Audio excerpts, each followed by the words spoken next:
The bill is passed.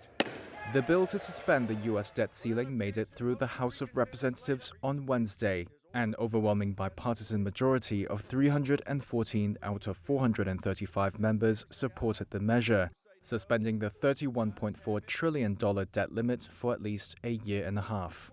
The bill is a compromise deal between Joe Biden and House Speaker Kevin McCarthy that fast-tracks some contentious fossil fuel projects, trims Democratic spending initiatives, and slaps restrictions on federal anti-poverty programs.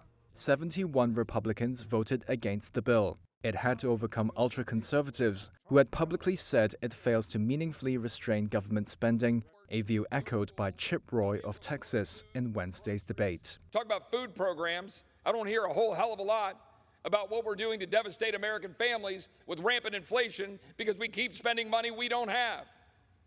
To my colleagues on this side of the aisle, my beef isn't that I don't understand the struggle with the negotiators against that kind of reasoning. My beef is that you cut a deal that shouldn't have been cut. But many more Republicans spoke before the floor vote to support the deal and end a standoff that put the global financial system on edge. We all have a responsibility to govern, and default is not an option. We need to avert a default that would stop checks to our seniors, benefits for our veterans, hurt the U.S. dollar and Americans' retirement savings. We also need to change the fiscal trajectory of our nation, and this bill does both. The nonpartisan Congressional Budget Office said on Tuesday the legislation would result in $1.5 trillion in savings over a decade, mostly from cuts to domestic programs like housing, education, and other forms of discretionary spending. Democrats, who outnumber Republicans in backing the bill, said ordinary people will suffer the most. Every demand that Republicans made in this bill hurts somebody and hurts the most vulnerable in our country.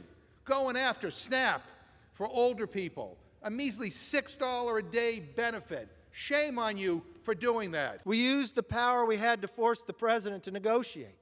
Kevin McCarthy, who almost faced a revolt from GOP hardliners to remove him as Speaker over the debt fight, appeared elated that the fractious Republican majority marshaled in the last minute. This is fabulous. This is one of the best nights I've ever been here.